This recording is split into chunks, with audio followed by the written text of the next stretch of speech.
This podcast is brought to you by the North Dakota Petroleum Foundation. From heating our homes and powering our vehicles to cell phones, clothing, and medical equipment, oil and natural gas makes everyday life better. North Dakota Oil and Natural Gas, advancing the possibilities. Learn more at ndpetroleumfoundation.org.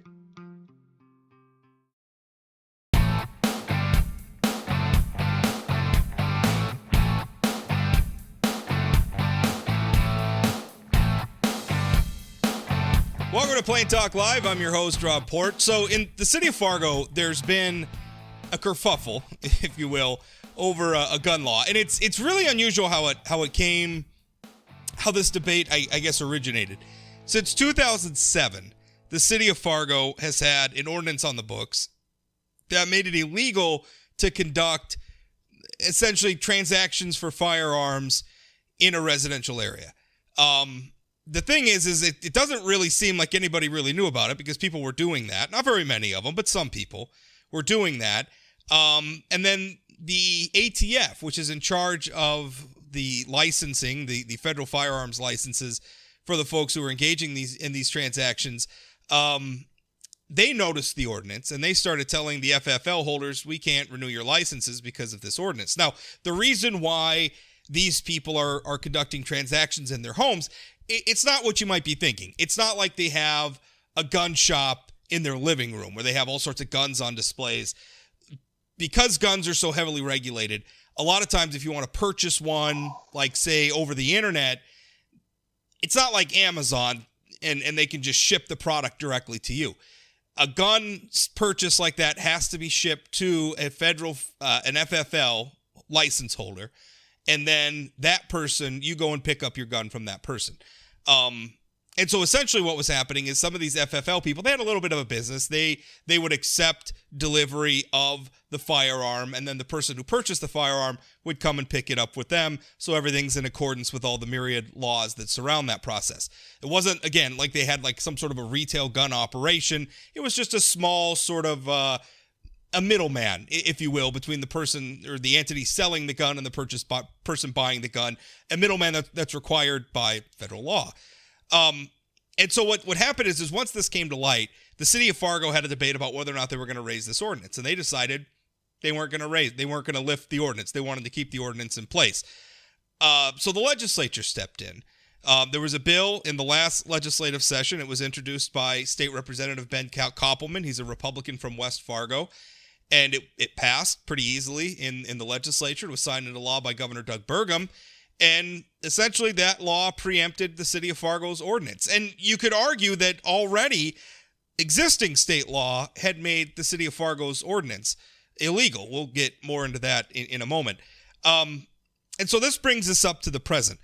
The city of Fargo had a motion to essentially amend their local ordinances to bring those ordinances into line with the new state law, right? So state law should have ended the debate, except instead of passing that motion and changing their ordinances, what the city commission decided to do is instead begin a conversation about potentially suing the state of North Dakota over the law. And I guess some sort of a grievance saying that somehow the state of North Dakota doesn't have the right to pass a law for the city of Fargo. I'm not sure what their legal argument's going to be. What caught my eye was a letter from a gentleman by the name of Edward Krystosek. Edward is a Fargo resident. He's been following this issue for a long time. He's also run in the past for the Fargo City Commission. He wrote in his letter to the editor of the Fargo Forum, I quote, "The fact that the city commission is willing to waste taxpayer dollars in flagrant disregard for state law by investigating the possibility of winning a lawsuit that has not yet been filed and that the city has little chance of winning is not the worst of it. What is worse is that this is the most hypocritical vote ever to come out of the Fargo City Commission and is a total disgrace." Edward, first of all, thanks for your time. Appreciate it. And why is this hypocrisy? Explain that for us. It's pretty simple in my mind, Rob. When the city commission in the beginning part of the meeting decided that they were not going to rescind this ordinance and consult their legal team to explore the possibility of, do they have a chance of winning if they took it to court? 2 hours later, they received and filed a motion to put an ordinance on the books that lowers the underage drinking fines. And they did that because the state law had changed, and they did it to comply with state law. So at one hand, they're saying they are not going to rescind the ordinance allowing an FFL to operate out of their home because they're concerned about the state taking away local control. And then 2 hours later, they go ahead and they file and receive a motion to lower the drinking age to obviously comply with state law. And they really need to make up their minds, because that is the very definition of hypocrisy. It is a little odd that in the one situation, they're essentially acknowledging that that state law is state law. It's interesting because the way we talk about it and the way communities like Fargo or counties like Cass County are written about in the law, they're described as political subdivisions, which is to say that they're political subdivisions of the state. Their policymaking authority is a subdivision of the state's policymaking authority, but the state's policymaking authority is supreme. Obviously everything is under the limitations of our state constitution and the national constitution, but essentially that's that Fargo cannot preempt state law. And as a matter of fact, I had mentioned in my opening that there was existing law in the books that even before any of this got started preempted Fargo from doing this. I actually have a screenshot of it right here, which I could share. It's section 62.1-01-3. The title is Limitation on Authority of Political Subdivisions Regarding Firearms. And it states, a political subdivision, including home rule cities or counties, may not enact any ordinance relating to the purchase, sale, ownership, possession, transfer of ownership, registration, or licensure of firearms and ammunition which is more restrictive than state law. All such existing ordinances are void. That is the law. And so that this idea that somehow Fargo can be exempt from that, Edward, just seems bizarre to me. What do you think is motivating them in this push? Because the vote to table the motion to bring city ordinance in line with state law, that motion was tabled, and it was tabled on the idea that they were going to explore the possibility of a legal challenge. The vote on that was 4-1. The only person dissenting was Fargo City Commissioner Tony Gehrig. What is motivating these 4 city commissioners when the law seems so crystal clear? It's the concept of local control, Rob. They believe that the state is taking away local control. And what the city commissioners don't understand is that the powers that they have are not inherent. The powers that they have are granted to them by the state. They are able to do the things that they are doing because the state of North Dakota has told them this is what you are allowed to do as a municipality or a subdivisional government. Incidentally, subdivisional government is exactly what they are. They are a subdivision of the state, so therefore they fall under the state's laws. And the city commissioners, at first, 2 of them, and I'm going to name names because it's public record, John Strand and Arlette Preston were all set to vote to rescind this order, or to rescind the land, or the ordinance, the land development code. Dave Pepcorn piped up and he said, this is taking away our local control. I think we should take it to court. And Arlette Preston and John Strand reversed their position in favor of exploratory with their legal team to see if they had a chance to win this. And so it's all about local control, which is a concept. It's not a law.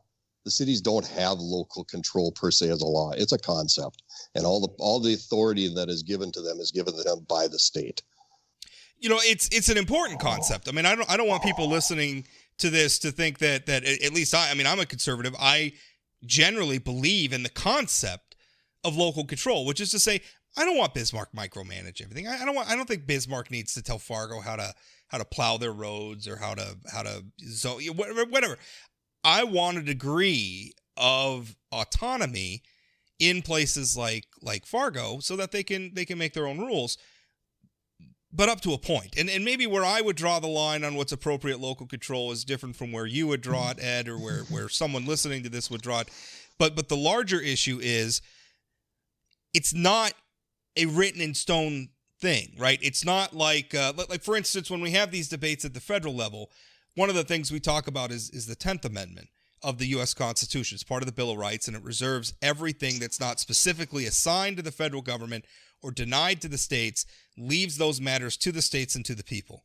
That's the 10th Amendment. We don't have anything like that in the state constitution for the city of Fargo or for these local communities where local control is like this enshrined right. It's a good idea, and it's something that we need to keep in mind, but it's not an absolute. In fact, I think Commissioner Garrick said in the article that I was reading, to paraphrase him here, he said local control is not a defense. And frankly, I think he's right. He's 100% right. It is not a defense. In fact, there's already precedent against that. There was a lawsuit, Philadelphia versus Armstrong. I believe the Firearms Policy Coalition is the one that brought that lawsuit. It was on a very similar thing. It was a different subject, but it was on the concept that the state was taking away local control from the city of Philadelphia, and the Pennsylvania Supreme Court came back and said, we're not taking away local control. Cities are creatures of the state, and the powers that they have are granted to them by the state. And I agree with you, Rob. We don't need the state telling the city how to plow the roads or how to run their police stations and things like that. But there has to be a set guideline, and there has to be a set rule on a lot of things. And something like firearms, for instance, which is a constitutionally protected right. Yes, the state needs to have guidelines on that so that every city in the state of North Dakota acts the same way in regards to this. Well, it's and one of the reasons why it may be important to diverge from the concept of local control, which again, overall is a good concept, but why it may be important to diverge on an issue like this is the last thing that I want, especially when it comes to exercising a constitutional right, like the Second Amendment, like your gun rights, is for North Dakota to become a sort of patchwork of laws where it becomes too confusing, where people don't want to exercise their rights because you don't know, well, gosh, I get in my car and I drive from Castleton into Fargo, and all of a sudden I'm going through all these different, that's why the law says, Castleton, Fargo, Cass County, Stark County, whatever you're talking about, whatever political subdivision you're talking about, we're going to encourage uniformity of these laws so that North Dakotans can travel around their state, so that if you live on a farm and you drive into town, it's pretty much the same gun laws that are following you around. It makes sense to have that. Like to me, that's good policy making, and that's why we have a state legislature that can make laws that preempt local control, is because in some areas, particularly, again, with something as important as gun rights, we want uniformity. This just makes sense. Now, what really interested me about this, Edward, and you can maybe speak to this as a Fargo resident, is because I don't live in Fargo. And so when I first heard about this issue, I went looking like, okay, is there a problem? Are some of these people, are there a whole bunch of these federal firearm license holders? Are they generating just huge amounts of traffic through neighborhoods, like where they're running a commercial venture and there's cars coming and going all the time and clogging up the streets? Are there safety concerns about this? And so I went looking, and what I found, and this is actually information from former Fargo Police Chief David Todd, who provided this information to the City Commission. He just recently retired. He said that at that time there were just 7 FFL holders operating in Fargo doing, this very basic sort of transactional business that I referenced earlier, and there hadn't been any complaints about them. And again, this didn't come because citizens got together and said, this is happening in our neighborhoods and we don't want it, or it's bothering us. This came because the ATF said, hey, this ordinance is on the books. We weren't aware of it. And that obviously we can't license people to do this who live in Fargo, right? So, from the perspective of the commission, what problem are they solving? They're solving no problem. In honesty, what they're solving, and he's not going to like me for saying this, what they're solving is Dave Pepcorn's dislike of having somebody next door to him opening up an FFL dealership in their home. It's not in my backyard, NIMBY. That's the problem that they're solving. There is no issue with this. I am an FFL holder. That's why I brought this up to the City Commission in the first place. And this has been something that I've been very actively involved with, because I've had to get an office outside of a neighborhood in a commercial zone to allow me to operate, because I have to put a license on an address on the license, excuse me. But no, there is no traffic concerns, because already there is ordinance on the books that says if you are operating a home business in the city of Fargo, and I don't care what you're doing, I don't care if you're selling guns, selling Beanie Babies, cutting hair, whatever it is you're doing, you're not allowed to have more than 15 customers pass through your business in the course of a week. That's a law already on the books in the land development code. And not an unreasonable one. Not an unreasonable one at all. And to be quite honest with you, I can probably point to about a half a dozen daycares which are already breaking that law, but nobody says anything. Yeah. And that's fine, because the traffic isn't an issue and we need daycares, and nobody says anything about it. But that law is on the books. We also can't put up a big sign in our front yard saying Ed's Gun Shop. You can't do that. It's against the land development code. You can't put up a big building on your lot, because you're only allowed to use a certain percentage of your property for buildings. So, I mean, there's already laws on the books that restrict a home-based business in general, no matter what you are doing, as far as traffic is concerned, as far as signage and how many people you have pass through your home. And this is not an issue where neighborhoods came forward to the city commission with their arms raised in fear and upsetness, because we have people living in the neighborhoods who are conducting this kind of business. To be honest with you, I think pretty much every neighbor in my neighborhood has utilized my services at some point in time. Do you think a lot of this is just because it's guns?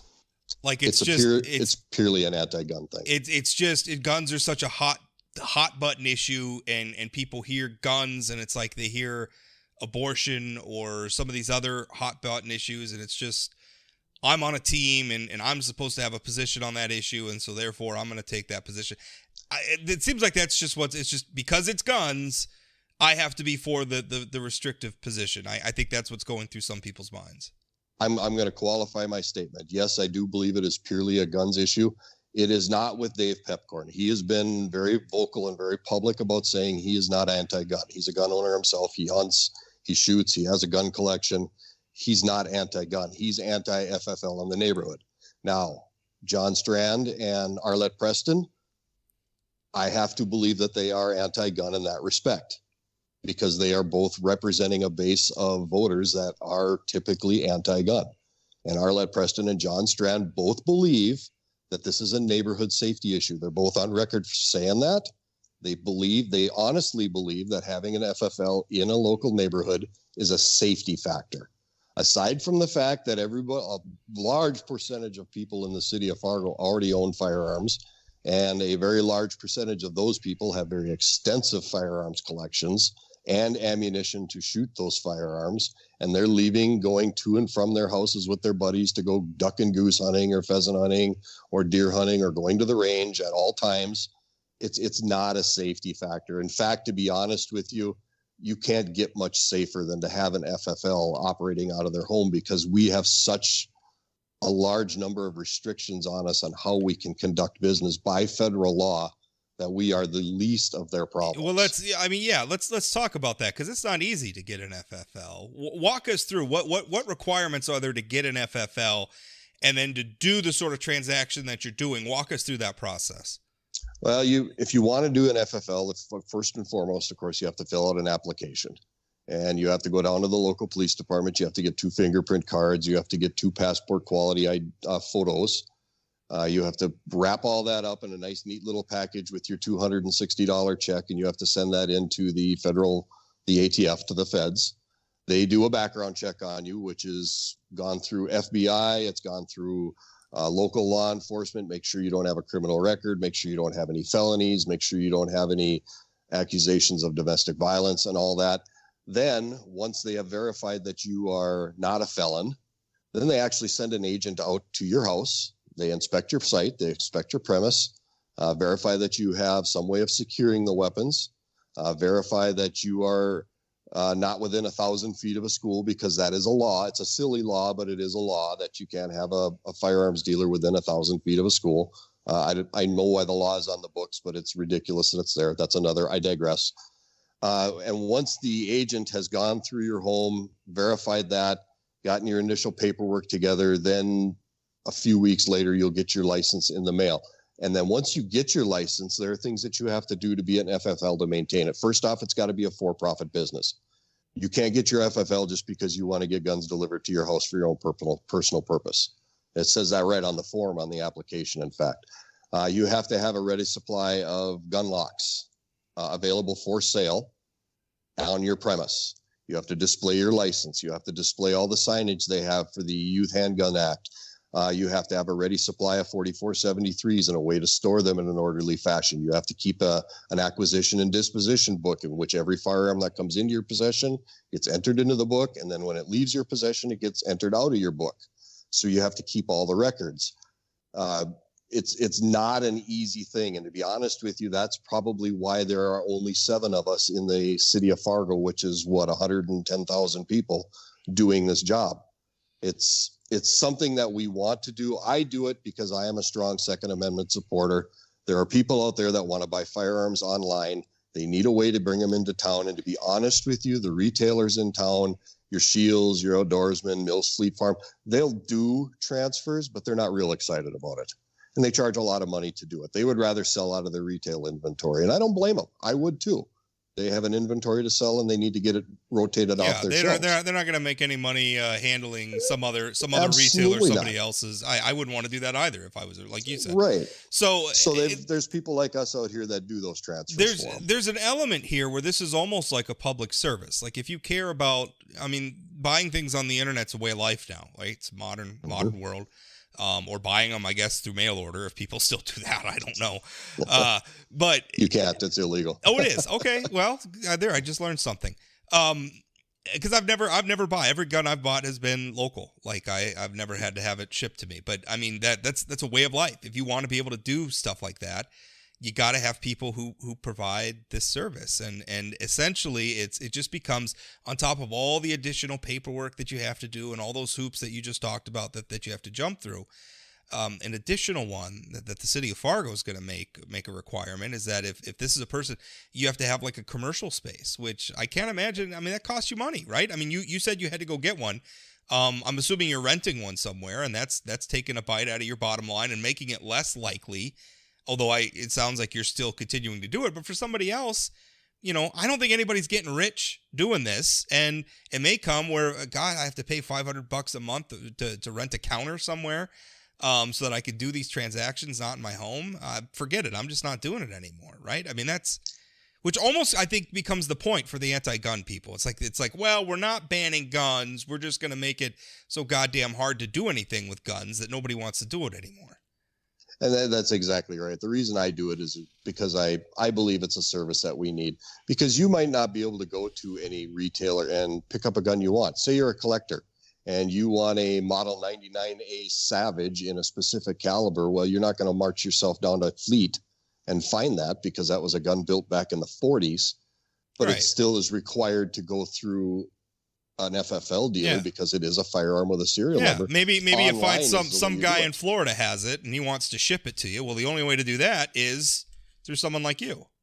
Then that's via federal law. Yes, right. It's exactly right. And it is a service. The hell of it too is, and I'm certainly not endorsing this, but let's face it, reality is the harder you make it to do legal things that people want to do, right? The harder you make it for them to do it legally, the more likely they're just going to do it illegally. And then we're going to lose all of those things. Now, again, I'm not endorsing that. Don't do it illegally. Don't follow the law. But, let's face it, when it comes to like alcohol prohibition, whatever, people want guns. Guns, they're not going anywhere, right? People want to be able to buy their guns. And if you make it really hard for them to do it legally and lawfully through the proper channels where we have proper safeguards in place, all the things that you talked about, although some of them maybe we could debate about, maybe they're a little silly, but whatever. We have a process in place. It's generally probably a good process. So, we want people to follow that. The harder you make it, the less likely they are to follow it. The more likely they are to do it illegally. Now, again, don't do that. But that's the risk we run with public policy when we're just throwing up weird obstacles like this intransigence that we're seeing from the city of Fargo. What's the next step? Now, my reading of it, that they're gonna turn this over to their city attorney, which is weird because I don't have it in front of me now, but I seem to remember the city attorney saying basically you got to get in compliance with state law. So at this point, I don't even know what the city attorney, he's going to go back and like fact check his own conclusions already. I don't know what they're doing, but what are the next steps? I'm hoping it just comes back and they say, well, we got to change the ordinance. That a lawsuit is a fruitless endeavor. Let me back up just a little before I answer that question. So in the state of North Dakota, it is not illegal for a private citizen to sell another North Dakota private citizen a firearm. Okay, yeah. If you own a shotgun, you could go to your neighbor and sell it to him. Every gun I own, I've purchased that way. Yep. So then it's perfectly legal to do. There is no Right. law against that. What we're doing is we're doing the background checks. A big portion of my business is internet sales. Another portion of my business is somebody like you who wants to sell his neighbor a shotgun, but doesn't want the liability with selling that shotgun to the neighbor because you don't know what the neighbor's going to do with that. And you just don't know. And if that thing ends up getting done in a crime, well, now you're on the hook. You're liable for selling him a firearm that he never should have had. So you bring it to somebody like me. We do the 4473. Now the liability's on the FBI. That's the federal background check, the 4473. Yep. Yeah. That's the paperwork. And then I call it in and we do a background check on it. And then that's the FBI. So what the anti-gun people who are against lifting this ordinance are actually doing is they're removing a vehicle that we can use to do these background checks. They're screaming for more gun control. We want more gun control. We want more background checks. And yet at the same time, they want to take away a vehicle to do that. Because there's you and 6 or 7 other people in Fargo who are available, even though it's not required, right? Because I bought a shotgun years ago. I bought a shotgun from my friend's dad, right? He had a shotgun sitting around, had barely used it. I liked it. I bought it from him. Now, I don't think he probably needed to do a background check on me. He'd known me since I was in 4th grade. So, he probably felt pretty comfortable. But, if I listed it in the classifieds that I have a shotgun for sale and somebody came and bought it and I'm like, just to protect myself, I don't know you. Let's go over to Ed's house and fill out the form. And you would provide that for some reasonable fee. For a fee. Yep. Except when Fargo gets in the way and then people like you close up shop and they're just not around. Because I couldn't go Could I go to Shields and have them do the background check for me? I'm pretty sure no. You could ask them, but they probably won't do it. Right. And why would they want to? I mean, I say that because when I was deployed to Iraq, I bought a firearm online. It was actually through Sig Sauer, and it was a military law enforcement program where they were selling it to us at cost, but you had to ship it to an FFL. So I had actually emailed Shields and asked them if they would take and hold this gun until I got back from deployment so I could come in and do the paperwork. I never got a reply. And I asked them 3 different times and I never got a reply to any of the emails. So I would have to presume that that's just a business that they don't want to get into. And I'm not faulting them. We're not bashing Shields here. They're a great store and do a great job. But why on earth? I mean, their job, they want to sell their own product. They don't really want to help. They're not the same way they're not going to help you with your garage sale either, right? No, absolutely not. I don't blame them at all. So to answer your previous question, what's next?